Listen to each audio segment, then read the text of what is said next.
Assalamualaikum warahmatullahi wabarakatuh. Waalaikumsalam warahmatullahi wabarakatuh. Oke, halo sahabat JKN semua, balik lagi sama kita. Kaca Tepak Tuan on air ya. Hari ini kita live bareng siapa namanya? Mbak Fitri, ya kan? Mbak Fitri. Mbak Fitri ini jadi narasumber kita pada hari ini ya, sesuai dengan tema yang akan dibahas juga di hari ini, yaitu UHC Award ya, yang baru ini diselenggarakan di Jakarta tanggal 27 Januari 2026. Oke, sebelum kita mulai ya, dipersilakan untuk Mbak Fitri untuk memperkenalkan diri ya kepada teman-teman, kepada sahabat JKN semua. Ya, dipersilakan waktu dan tempat Mbak Fitri. Halo Sobat JKN, perkenalkan saya Fitri sebagai staff frontliner di kantor BPJS Kesehatan Cabang Tapak Tuan. Nah, oke. Mbak Fitri jelasin dulu nih, sebagai frontliner itu biasanya ngapain aja ya? Ya, frontliner kesehariannya itu melayani peserta, baik yang datang langsung ke kantor maupun yang via online atau tatap muka. Biasanya yang tatap muka itu kami ada yang dari Viola atau sebelumnya itu dikenal dengan BPJS Online, dan juga grup koordinasi dengan Vaskes-Vaskes. Oke, gitu ya teman-teman. Jadi kalau nanti ada dari masyarakat yang datang ke sini ya, ke kantor BPJS Kesehatan Cabang Tapak Tuan, nah jumpa Mbak Fitri nih.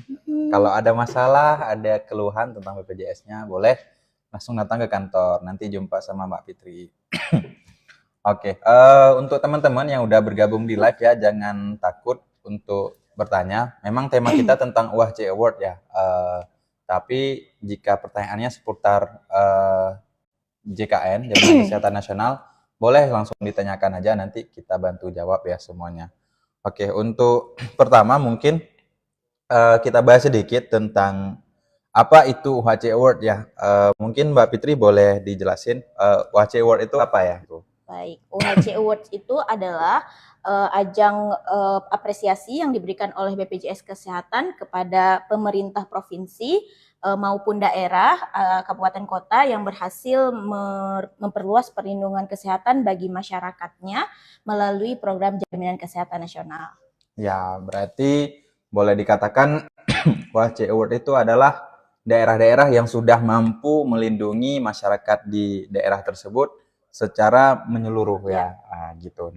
Nah, kemarin kepala daerahnya masing-masing diundang tuh ke Jakarta untuk menerima penghargaan ya dari BPJS Kesehatan. Oke, ini udah ada pertanyaan nih yang masuk dari Mbak Heri Octaviora ya. Oke.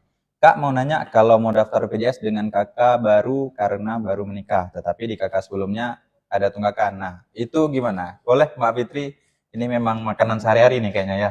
Oke, ya. Oke, silakan dijelaskan. Jadi Mbak Heri baru menikah dan kakaknya baru, dan sebelumnya itu ada tunggakan mungkin sama keluarganya sebelumnya ya, sama orang tuanya. Itu kalau misalnya mau diaktifkan kembali, itu cukup dibayarkan saja tunggakannya, kartunya aktif kembali, dan nanti petugasnya akan menggabungkan data Mbak Heri sesuai dengan kakak yang terbaru dengan suami itu. Oke, gitu ya Mbak Heri. Jadi kalau memang diaktifkan dengan kakak yang baru nggak apa-apa, nanti diaktifkan. Jadi kalau tunggakannya itu nanti terhitung sendiri ya, Bid? Terhitung sendiri, tapi kalau misalnya suaminya juga mandiri, jadi nanti ketika digabungkan terbaca juga kalau ada tunggakannya. Kalau ada tunggakan. Gitu ya Mbak Heri untuk pertanyaannya.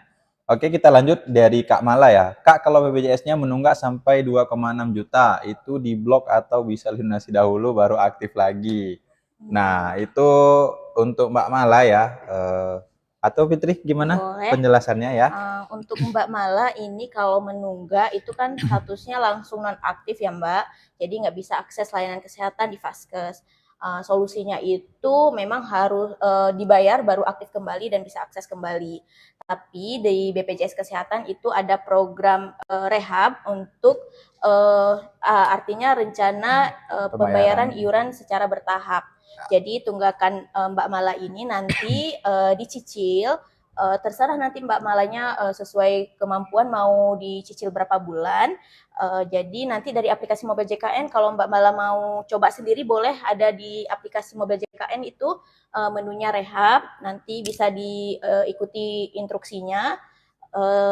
Nanti jadi tunggakan yang 2,6 juta itu akan dibagi menjadi berapa bulan yang Mbak Mala cicil. Setelah dilunasi program cicilannya, baru aktif kembali kartunya. Oke, gitu ya Mbak Mala. Jadi untuk iuran sendiri di BPJS Kesehatan itu maksimal terhitung itu hanya 24 bulan. Jadi kalau memang dari teman-teman semua ada merasa menunggak sudah mungkin 3 tahun ya.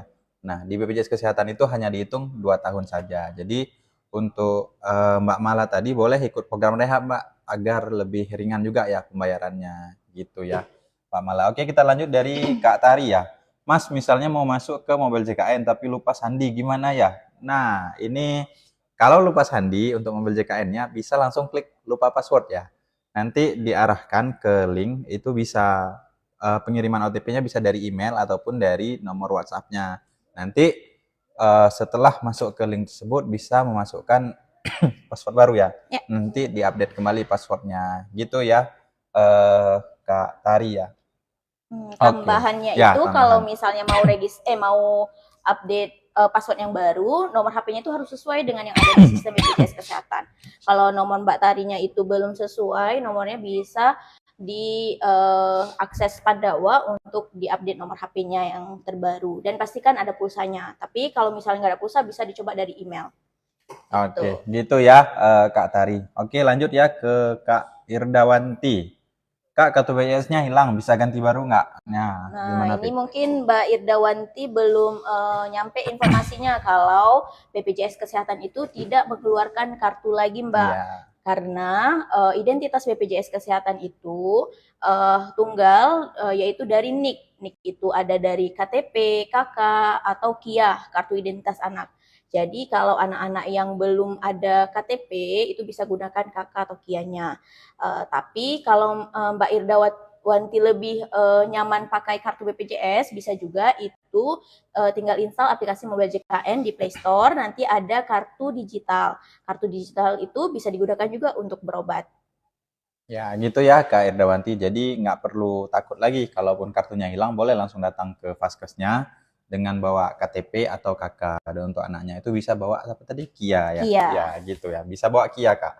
Kita lanjut nih dari Kak Wida Afri ya. Saya guru P3K, mulai Januari BPJS tidak aktif. Padahal di slip gaji kami tetap terpotong. Gitu. Itu boleh dilaporkan ke Satkernya biar Ya. didaftarkan. Karena P3K itu didaftarkan secara kolektif, tidak perorangan. Nah, jadi boleh dihubungi bagian kepegawaiannya atau coba bendaharanya. Iya. Oke. Gitu ya, Kak.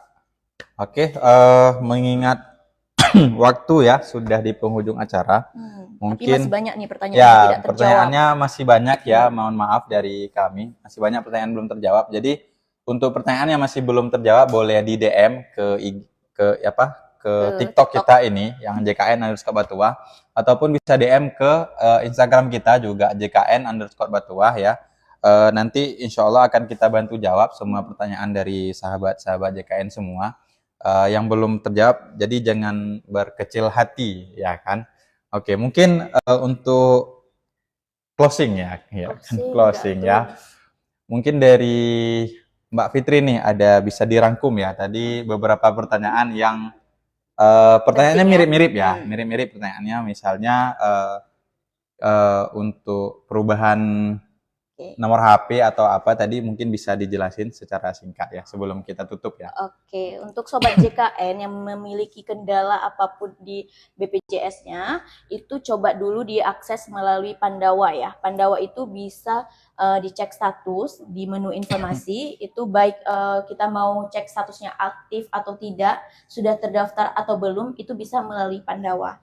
Nah, jika ada kendala dari pengecekan statusnya, apakah tidak aktif, datanya tidak sesuai KK terbaru atau administrasi lainnya, bisa ke menu administrasi yang juga ada di Pandawa. Nah, menu administrasi di Pandawa itu beragam transaksinya ya, bisa mengaktifkan kartu anak kuliah, ubah vaskes untuk yang di bawah 3 bulan, TNI Polri yang belum kalau misalnya mungkin PNS apa TNI Polri nggak ada waktu ke kantor, ini nggak usah panik, langsung aja ke Pandawa. Untuk ibu-ibu PNS yang ngurus anaknya yang kuliah nggak sempat, itu ke Pandawa aja. Jadi Pandawa ini banyak ya fungsinya untuk cek status, administrasi, dan juga pengaduan. Kalau ada yang tidak enak dirasakan di Badan. Vaskes, di badan enggak. Kan berobat ya. Iya, ya. Di Vaskes bisa dilaporkan di Pandawa. Ah, iya. Nah, untuk tadi banyak yang tanya juga nomor HP, itu juga ke Pandawa. Selanjutnya kalau misalnya kartu nih, masih banyak yang nanya kartu nggak punya atau rusak atau hilang. Nah, itu nggak perlu panik karena identitas BPJS Kesehatan itu sudah tunggal, itu melalui NIK. NIK itu ada di KK, KTP, atau kartu Kia Anak, kartu identitas anak. Jadi kalau misalnya belum ada kartu digital, kartu yang dipegang, kartu fisiknya, itu bisa pakai 3 ini atau ditambah satu lagi kartu KIS yang ada di aplikasi mobile JKN. Ya, kartu digital ya. Iya, kartu digital. Oke, gitu ya. Sudah terjawab semua seputar yang pertanyaannya mirip-mirip soalnya ya tadi. Oke, bagi teman-teman mungkin ada pertanyaan yang belum terjawab, boleh nanti di DM saja di JKN_Batua atau di IG kita juga JKN_Batua.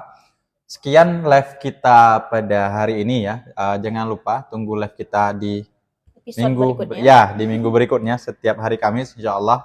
Kalau memang ada kendala mungkin digeser di hari yang lainnya. Yang penting kita tiap minggu akan ada live. Jadi jangan lupa follow dan juga aktifkan notifikasinya supaya nanti tidak ketinggalan info-info tentang program JKN ya. Oke, sekian dari kami ya. Lebih dan kurang mohon maaf, mungkin ada salah kata. Kami akhiri. Wassalamualaikum warahmatullahi wabarakatuh. Dadah. Dadah.